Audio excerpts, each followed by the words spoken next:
Come on. It is a fabulous Friday in the neighborhood. If you don't know what I know, you better ask somebody because we are grateful to be here this morning. And y'all see, baby, we added another a beautiful face to the platform this morning. We are so excited to welcome Natasha Khan. Natasha, Good how are you morning. this I am blessed and I'm happy to be here. That intro it just had me jumping in my seat earlier. So morning? Yes, Yes, and won't he also do it? we had to come through with a brand new one for season 9. And so I love it. thank God we found something because it's always good to have a little bounce to your Uh-huh. step in the morning. And so, people need to get them a theme song. Whenever you feel crazy, get you a theme That's it. song in your head that you can be like, Exactly. okay, all is well with me. So Miss Phyllis is saying, welcome, Natasha. And Good Cynthia morning. Lewis, good morning, good morning, good morning. Miss Doris, good morning. It's good to see you this morning as well. Miss Phyllis, good to see you as well. Listen, we are super hyped and excited. Miss Patricia, welcome, welcome, welcome, and thank you for being here this morning. We know that if we got a guest, y'all know we are bringing something hot. We are bringing some fire. Hmm. And so, what we would Always. like to do, because tomorrow, I don't know if y'all heard us talk in the, chat. I mean, us chatting about it, but the sisterhood chat, which was founded by Reverend Pat, is going to be on tomorrow. And the beauty of it is Natasha is going to be on there as well. So, Reverend Pat, I want you, if you don't mind, to set it up so they kind of know how you came about it, what we're going to do tomorrow, and then you can introduce Natasha and she can, we can have a conversation. Oh my goodness. You're talking about the birth of the sisterhood chat. Yes. That's all God. It is an extension of Life Beyond the Bible Facebook group. That's what he led me to do. And just over the last few years, if you have an audience, pay attention to your audience. And there was a need that God revealed to me that women, Christian women, or even non-Christian women, needed a space where they could talk about things and feel safe. Things that we Mhm. don't normally go to our pastors about. We don't go and talk to our church members, even if they're close friends. There's certain things we don't discuss. But those things must be addressed with honesty, frankness, and transparency. And the Lord said, use your past as a foundation because there's nothing for me to hide about my life and my childhood and the things that I experienced. And so the sisterhood chat was born every second and fourth Saturday. It's nothing formal. It's just sisters supporting sisters, period. There's only one, I could say, rule that I have. What is said in that room, in that meeting for those 2 hours is not to be shared publicly, period. It's not to shame a sister. It's not to put her on blast. If you're not there to pray and support your sister, that's not the place for you. Don't honest talk about challenges that we face. This is not the chat for you. And Natasha, of course, is a bonus daughter for me. I saw Natasha years ago being interviewed by Angela.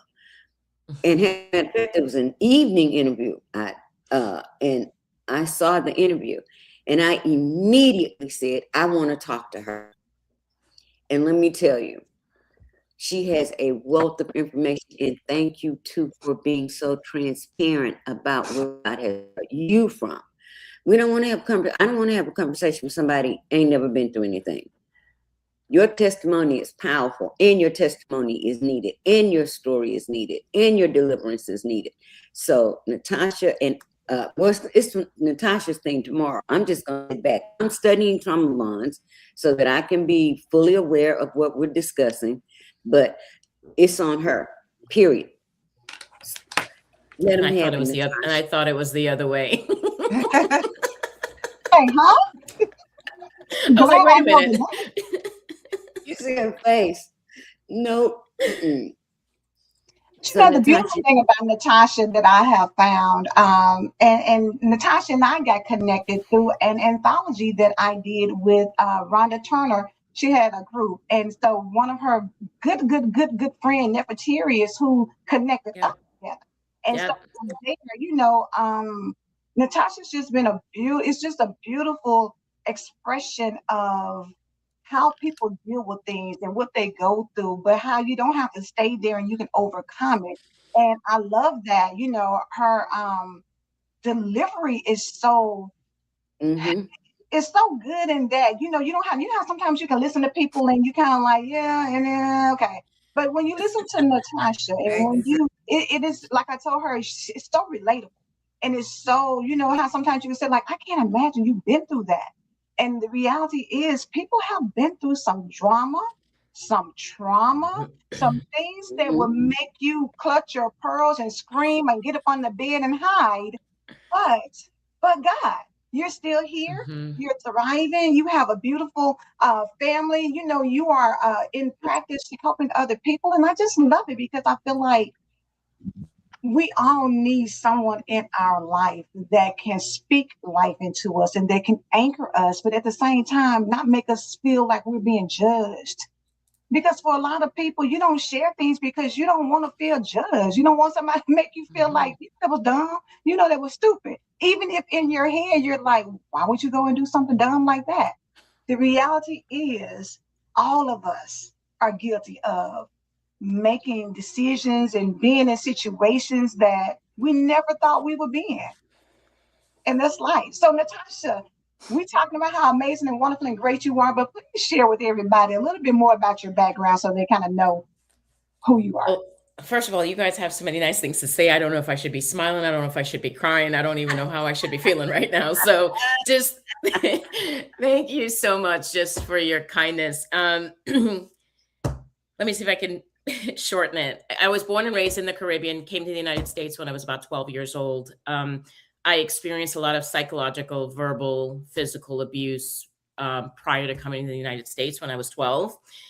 What was normalized in my culture and normalized in our environment and our upbringing, I quickly learned coming to America that it was not normal to be beaten down verbally and physically. Um, I love something that you just said just now about, my transparency and then not judging people. I grew up in a family system that you're constantly criticized and ridiculed and judged about your life decisions. I literally had a conversation with a family member just before the new year telling me how I'm still not as successful as I could be, that I could be doing better.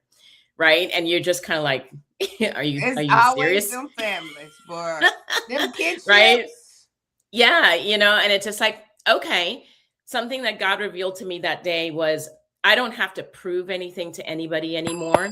I don't need to. I love that bell, by the way. I know, right? it's, The bell it's, is it's honey a perfect. squirrel moment for me, but I love that bell. He revealed to me that I don't need to prove anything to anybody. And I, for a really long time, have been trying to be understood by others. And God says, I don't need you to be understood. Girl, Right. He That's created powerful. that he is created so me. powerful. Yeah, he creates me to understand people. Like I'm very empathetic. I can listen to your story and I can understand you, but I don't need to be consumed by needing people to understand me. And that hit me like a ton of bricks. This happened on New Whew. Year's Day. And I'm like, okay, God, because When with you my get that understanding. listen, with the need to be perfect, and then he telling me that I don't need to be understood, and I've been working all my life to try to do that. I'm like, I've been doing it all wrong this entire time. And you Yes, know what? The crazy thing about it is we really could end the broadcast right now right because that now. right there all by itself will free somebody. When you understand that I don't owe you an I explanation don't owe because you I'm here nothing. for the glory of God. And so whatever you think, whatever you say, whatever your feelings are, whatever your opinions are, it really doesn't matter in the grand scheme of things. Yes, you are You free like me, you to like me. express If you yourself. don't, you But don't. if you do, you do. If you don't, you don't. Well, in speaking about trauma bonds, Sparkle, what you said that I had that mindset toward friends, but I struggled with that with my family. I know exactly. I struggled with that with my family. You know, they taught you all your life, blood is thicker than water, and you gotta stick with your family, and your family gonna be the only one there, and don't nobody love you like your family. Well, I have seen some people love me a lot better than you ever. Yes, ma'am. Yes, ma'am. When I got sober, Alcoholics Anonymous, and I still say today, they're my pseudo family. I say today that Rev Pat is my spiritual mama. And I know that causes some hurt feelings in people, but these are strangers. These are people who don't even live in my backyard and have showed up for me in a way. You ladies, just how you started this introduction and saying all these nice things about me, I'm over here looking around going, who are they talking about? Because they ain't talking about me. And I ain't said mine yet. I'm sitting mine aside for a moment. It's just crazy that how the people that you were, the family you were born into and you grew up with, because those are the ones I have spent most of my life striving to help have them see me in a good light. You know what I mean? But come New Year's Day, God says no more. And in 2026, it doesn't matter if your family doesn't see you. And then when Rev Pat talked about, not eating at that table anymore, like you can get up and leave. When I tell you, that's going to make me cry. That was such confirmation for me, because I have struggled with needing to honor my parents and honor my family in a way that while trying to still hold a boundary so I'm not being disrespected and being used as a doormat. And then getting this confirmation, like, you don't have to do that. Honoring doesn't mean you get to sit at the table and have someone walk all over you, right? Let's talk about that. That part right there. Because, they quick to tell you, if you go to the word says that you're supposed to honor and obey. Okay. But for how long, right? For how long and to what extent? Let's use it but it's ironic to me how people take the word of God and make it fit for whatever they want to make it fit. They don't read above. They don't read beneath. They just take that little portion I'm going to shout on that. Like, come on now. Now, you guys can correct me, but I do believe that after that verse, it says, parents, don't bring your children to wrath. Is that correct? Yes. Okay. Yes. But how often have you heard that? Rarely do you hear that. Rarely do you hear people mention that. And I've struggled with that for years. So you get to continue to judge me, ridicule me, criticize me, put me down, speak to me any way that you want to. And I'm a grown adult, right? I'm not a child. I'm not depending on you. I am not financially responsible for me. Like, I'm over here doing my best, living my best life. I had to say to my family the other day, I am the happiest I have ever been. And I'm not married. I don't have a fancy car. I don't have a fancy house. And then I had to hear, well, you're renting, you don't own a home. I've owned 2 homes. I've been married twice. I have had the house, the picket fence, the dog, the whole thing. And I was so miserable as a person on the inside because I didn't have a relationship with God, and I didn't know God, and I didn't allow God to come into my life, to be God. Absolutely. And realize that he loves me in a way that there is not 1 ounce of flesh in this world could ever love me. But it has taken me, I will be 49 in March. It has taken me 49 years to get here because I am stubborn and I am a slow learner. And I often get in God's way. But the thing about it to me is, it's something inside of us that craves the love from certain people. Whether it's your parents or your children or your spouse or your siblings, you crave that love from them. And the reality is, if people have been caught up in trauma bonds, if they have been dealing with their own drama, if they have felt like they were not loved or appreciated or criticized, everybody can't bounce back from that and be productive and still be empathetic and still be loving to someone else, even when they didn't get it.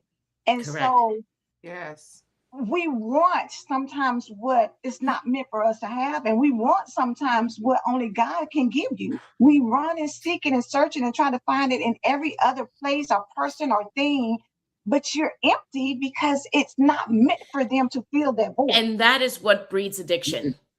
That what you Yeah. just said is what breeds it. So we have these set of primal needs. We need as young as babies, we need love, we need food, shelter, love, affection. We need to be nurtured. We need guidance. We need to feel safe and protected, both emotionally and physically. So when those needs aren't met, what you're describing, Angela, is this innate yearning for that love from the people that we come into in the world, right? When we come into this world, God brings us into this world, and we are dependent upon whomever our primary caretakers are to teach us about God, to teach us to learn on how to be in relationship to God, how to have that intimate relationship. And unfortunately for a lot of us, and this isn't to fault parents, this isn't to fault caretakers. So anybody that's out there that's listening, I'm not here to blame anybody, Right. but you don't know what you don't know. And we pass things on from one generation to another. Right. And so now that child's needs aren't being met. You're continuing to do to them what's been done to you, and you're not learning to do things differently. And we just keep passing on these generational curses. Yeah. And the further away that as we grow, the further away from God we get. Yep. We lose our true identity in God. And now we develop what I like to call a pseudo identity based on the experiences that we have. And just to kind of round out what you said, we now then yearn for that love so much, we are settling for breadcrumbs.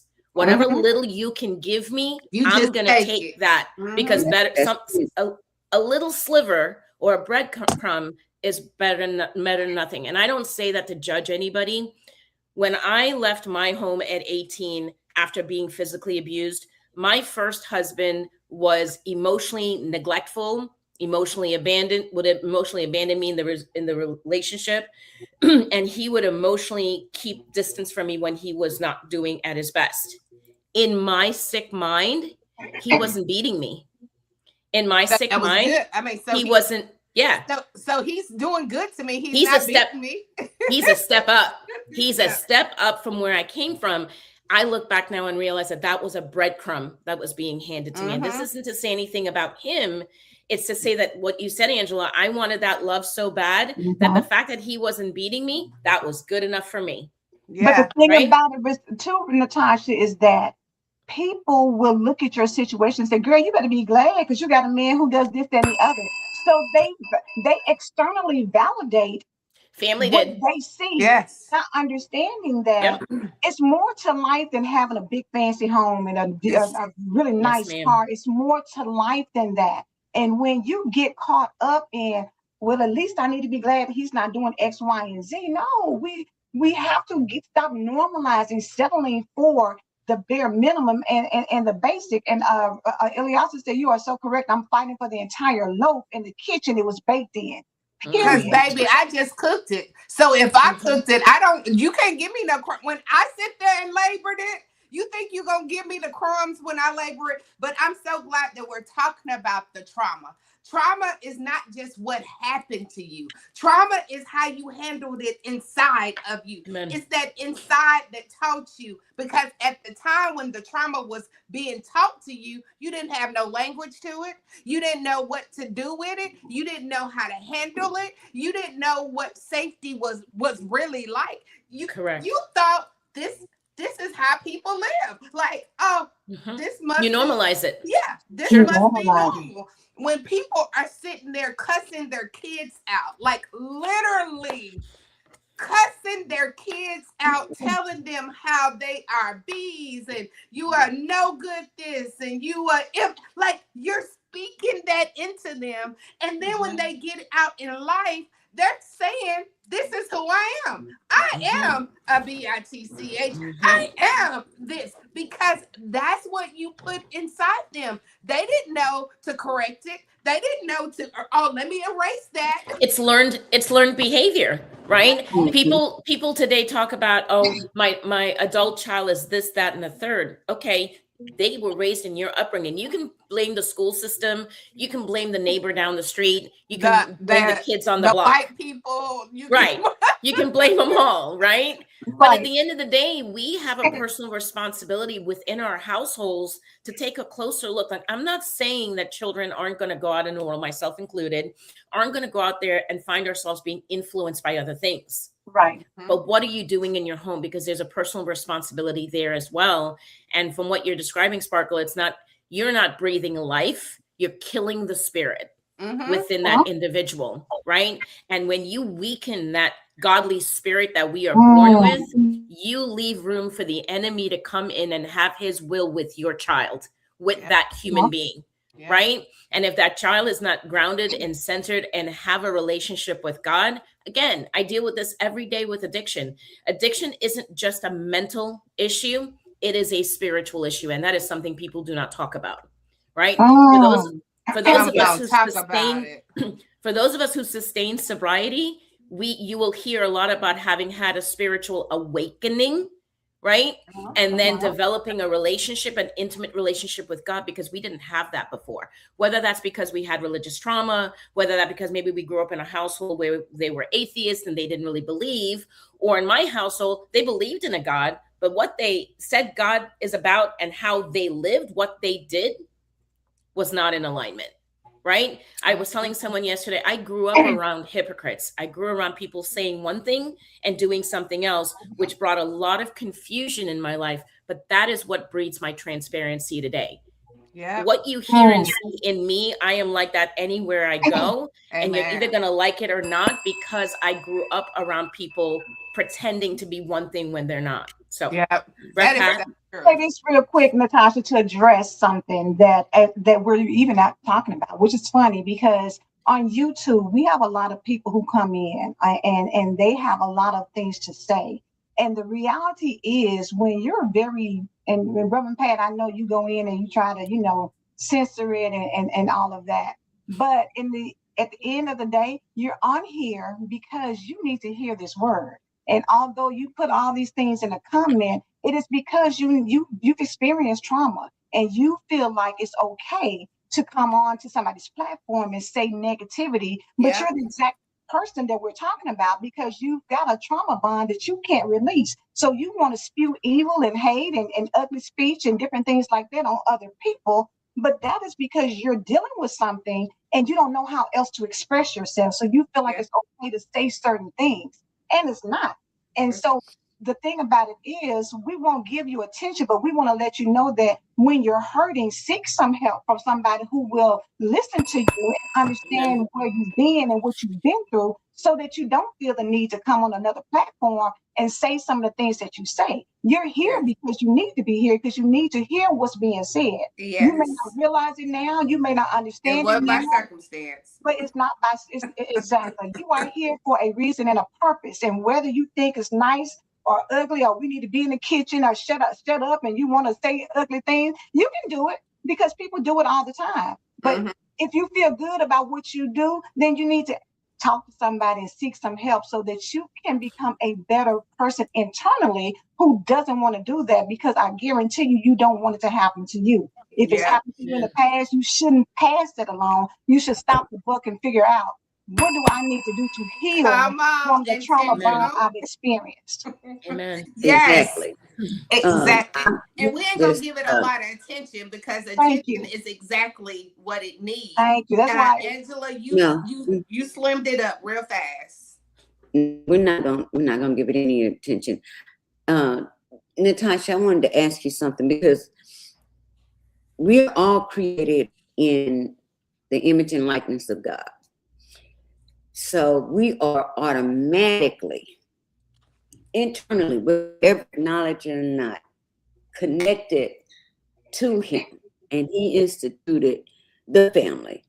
So I'm sitting here, I'm listening, I'm thinking to myself, for those of us that did experience trauma in our homes, whether it's from one parent or both, I think why it takes us so long to recover is because if it's a parent, it is spiritual bond ties us to them, that keeps us wanting what they're never going to give us, wanting what we're never going to receive. Because of how we're created, that is the one relationship that is more traumatic than a lot of them. Because even if I was abused sexually, oh, can we say that on Facebook? Even if I experienced, guess what? It's even worse if I can't go to a mother or a father and pour my heart out. If I'm in a situation where it's domestic violence and I don't have a parent, a mother or a father to go to, because that bond has been broken in some way, it still finds its way into my life in different areas. Does that make sense? That's how it's coming to me. To me, 1,000%, I agree with that. But it takes something. And for me, what it was really crazy, the first step toward my healing was I heard someone say that those people that have hurt you, and particularly it was a conversation about parents, they did the best they could. And what we have to do is stop expecting them to do more than they can, accept that they did the best that they could, maybe it was because of their background, their growing up, whatever. But the first step in understanding how to release that from you is to understand they couldn't give you any more than they had to give. And what that did was kept me. Now now I understand. I can't keep looking at this person and wanting something they can't give me. I got to accept that this is who he is and love him anyway. Am I explaining that correctly? Does that make sense? 1,000% to me, and for people that are listening, and I'm just now reading your comments, so I know understand where Angela was coming from. Let me make myself clear to everybody out there that's listening in cyber world. I'm the kind of person that I'm going to share you my experience, and you're either going to like it or you're not. I'm like caviar. I'm either something you're going to love or I'm going to be something that you hate. If you hate me or you don't like what I'm saying, it's because you are not listening carefully. So to tie into what Rev Pat just said, and I said it earlier, I am not here to blame anybody, and I'm not here to blame parents. I love my parents. I have an upcoming book that's coming out, and I talk about my relationship with my parents in the book. And I gave my parents a heads up that despite everything that we've been through, you are my parents. God gave me to you, you gave me to each other. I love you. You didn't know what you didn't know, but that is not going to stop me from expressing how the relationship affected me and how it impacted the decisions that I made in my life moving forward. That is nobody else's fault but my own. I have to take responsibility for that, but it's rooted in something. So just because I'm identifying what it's rooted in doesn't mean I'm placing blame. We live in a world where we want to point the finger at someone and say, it's your fault. It just happened because the reality is my mother comes from trauma. My father comes from trauma. It is not something they ever talked about in our culture and in the generation in which they came from. They pretended like they just kind of grew up in a bubble and everything was fine. It wasn't until I got later into my 40s, I learned that my parents are human beings and had trauma themselves. They just hid it from their kids.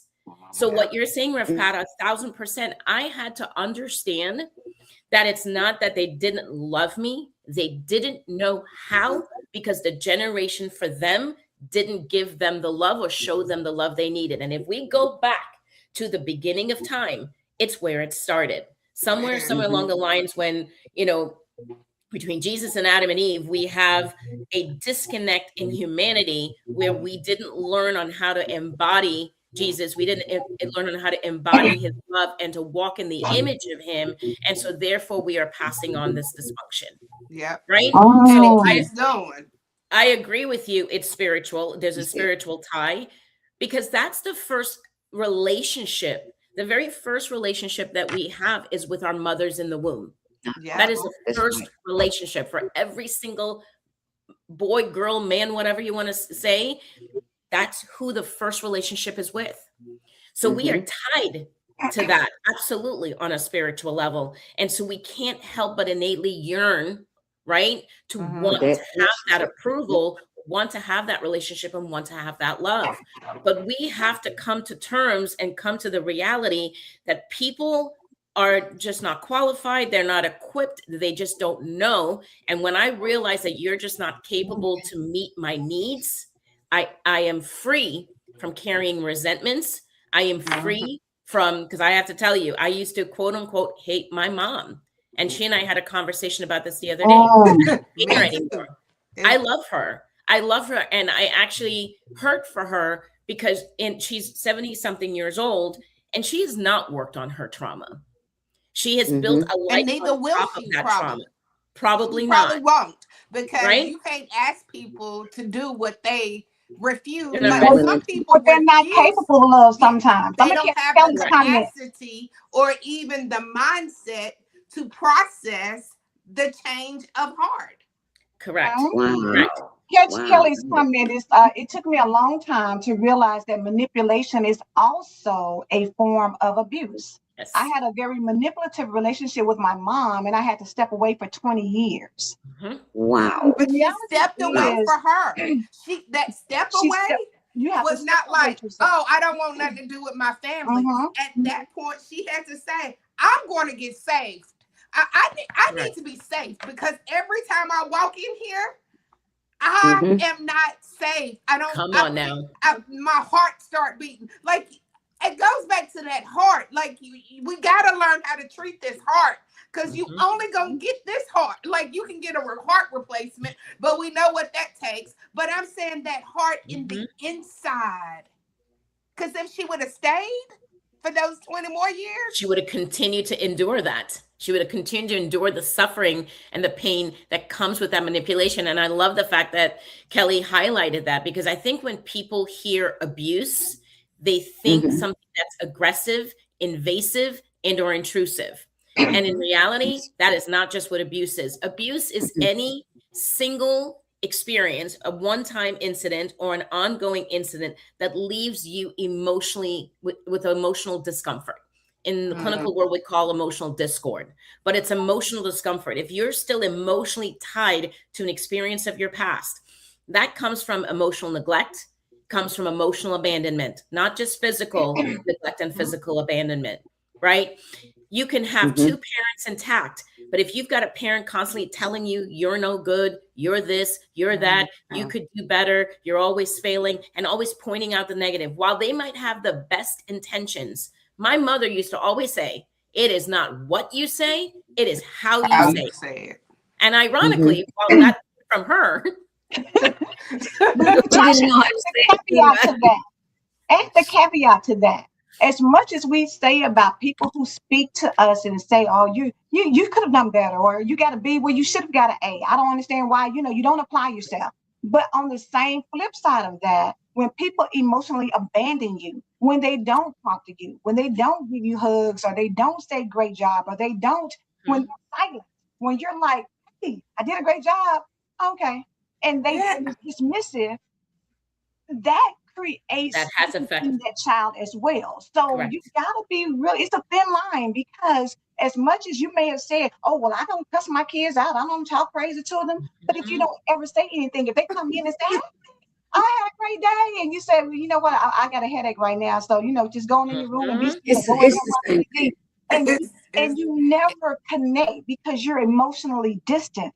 That's another level of abuse. And even though we don't want to admit that, because you think, I'm not doing anything, I haven't said anything to you, I didn't make you feel bad. Yes, you did, because you weren't there. And as a child, you don't know how to process that. So as an adult, from years of never having anybody, you didn't feel seen, you didn't feel heard. And when you become an adult, you start blending in, because you feel like, if I do too much, they're not going to love me, they're not going to accept me. So I just want to just sit here and not be seen or heard, and just hope that, And that affects the next relationship that you encounter. And then the next one. I'm going to say mine for tomorrow, Natashah, but I do want to say, Angela just hit on a point that we very rarely talk about. I had both parents in the home. My parents were married 52 years. And I did have a parent who never, ever acknowledged anything that you did. Anything. It was as if you were there. I wrote a note to myself one time, and it said, my father is in the home, but he's gone. If that makes any sense. My father is in the home, but he's gone. Because there was no emotional presence there. There was a physical presence there all of my life. But emotionally, no. And I think that's something that we don't talk about. We always talk about the parents that are in the home and how great it is to have two parents. But you can have two parents in a home. And if you don't have one, thank God I had a mother that was balanced, and she was a Christian woman who knew how to love her children through their childhood. We'll talk about that tomorrow. A mother that loved us through our childhood and how we and before we go, let me ask you something. I have 8 brothers and sisters. In our childhood, all of us in the same house. We've never been separated. We've never been one living with an aunt or a grandma. No, we were all in the same house. Tomorrow, can we discuss how 9 kids could be in the same environment and at least half of them come out with a totally different experience? Totally different. There's still trauma there. They just experienced the trauma differently because it has a lot to do with stages. Yeah, it has to do with stages of development and how old they are. So my sister and I are 4 years apart. And when we tell stories of our childhood, it is like night and day. And she's like, I don't know what you're talking about. I didn't experience that. I said, yours is called denial. I said, because you won't accept the reality of what it is you experience. But her perspective, her mindset on how she was seeing the experiences there's a 4-year difference in development mentally. Perception is a lot. Also to how children, I think Dr. Sparkle said it earlier, on how we are receiving what we're experiencing, how we are taking that to heart. Everything that you ladies have talked about today ties to addiction. Addiction is not about drugs and alcohol. Addiction is about emotional disconnection, right? Trauma causes emotional disconnection within the individual, which then leads to emotional disconnection in relationships with others. If I had the opportunity to evaluate your other siblings, you will find that there's emotional disconnection with them as well. And how that pans out in their relationships will, although it looks different, they're still reacting from a trauma place as well. It didn't miss that. That's so good.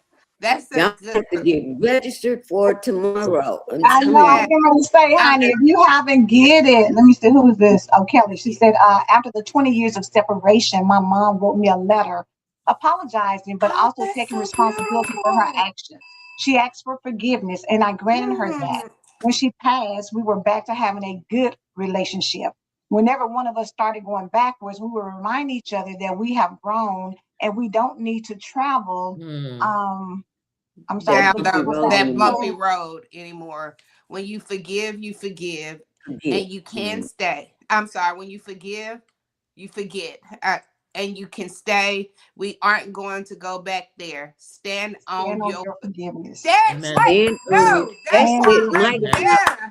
She said, stand a beautiful thing to say, to stand on your forgiveness. That right there. The reality is, it takes maturity and it takes growth to get to that place where you say, I can forgive you. I don't like what you did. I don't like how I felt with what you did, but I forgive you because you were coming from, like you said, Reverend Pat, you were doing the best that you can with what you had to work with. And although it didn't traumatize me and it put me in a situation, I still can choose to forgive. And then I have to stand on it. So remind me tomorrow, Rev Pat, to just touch on that forgiveness piece, because a lot of people experience trauma. They're like, well, I can't forgive. Forgiveness is not about the other person. It's so about you. is about you and you releasing yourself of the emotional burden that you carry as a result of what's happened to you. So I don't want to go over in time, but Rev Pat, remind me, we'll bring that up tomorrow and talk a little bit more about We that. would definitely, because that's a word right there. Stand on your A forgiveness. That's whole it. word. A A whole whole They have word. to do a because sermon they behind that. forget that word inside of there. It said give. Give and it shall be given to you. Amen. Like that, when I give it to you, I'm not coming to take it back. I'm giving you my forgiveness. And And move what on. has happened, that past right there, I'm not looking back there. It's over. But Natashah, like always, I'm gonna tell out a secret, y'all. Natashah has been my therapist for a long time that I don't tell the whole world about. But her anointing, You've done a great job. her anointing, like that girl read me my own book in less than 30 minutes. Like I was like, God, like that angel, I thank you for being so many people's angel of survival. Like She is. people think She is.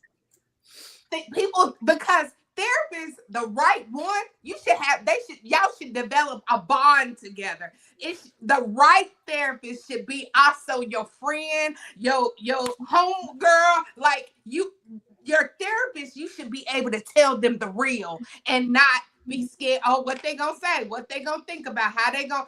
Your therapist should be your girl. Like, girl, let me call my therapist because you tripping right now. Like, you should be able, that's the right therapist to me.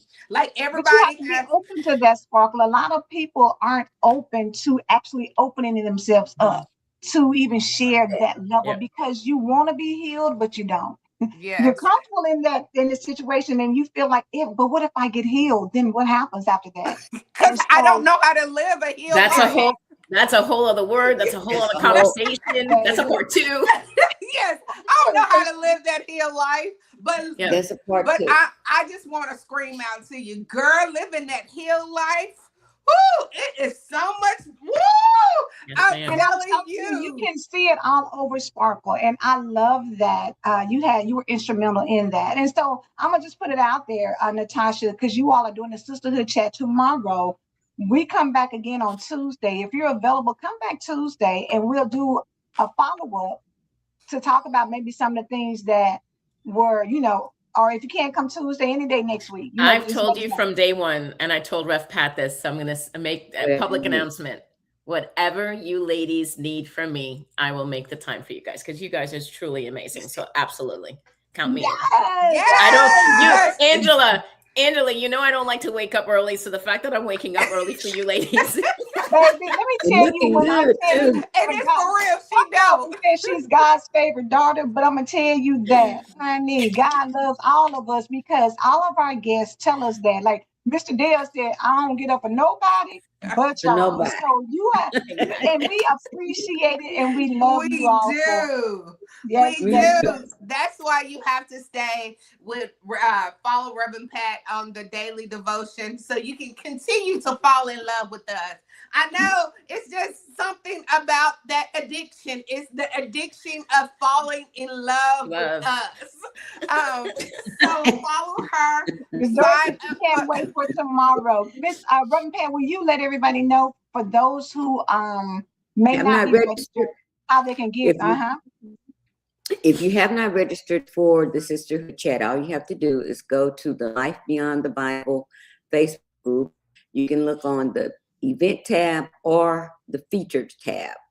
Once you're registered for the entirety of 2020. You do not have to go back and re-register. It's that easy. It's that simple. And you're good. And get on your pajamas. But if you're wearing your pajamas, you better have on a bra if you're going to be on the camera. We won't see nothing we don't need to see. You can come comfortable in your pajamas with your coffee, with your cocoa, whatever it is. And that's it. Nothing. What time does it start? 10 a.m. to 12 noon standard time. 10 a.m. to 12 noon. And Okay. if there are women that need to stay over, I will stop it and still stay on. It doesn't matter. that day, those Saturday mornings to the afternoon are for the sisters, period, for me. So that's it. That's all.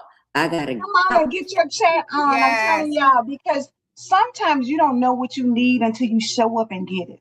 And then you realize, wow, I needed that. I need it. Exactly. Okay, let's go. Let's go, God. Let's go. Let's go. Let's get out of here. Have a fabulous weekend. And in your having, don't forget that you believe God. You believe God. Do you believe God? We We do. believe God. Believe God. We will see you with Oh. Reverend Pat, and we will see you back on Tuesday. Have a Bye, guys. Have a blessed day, y'all.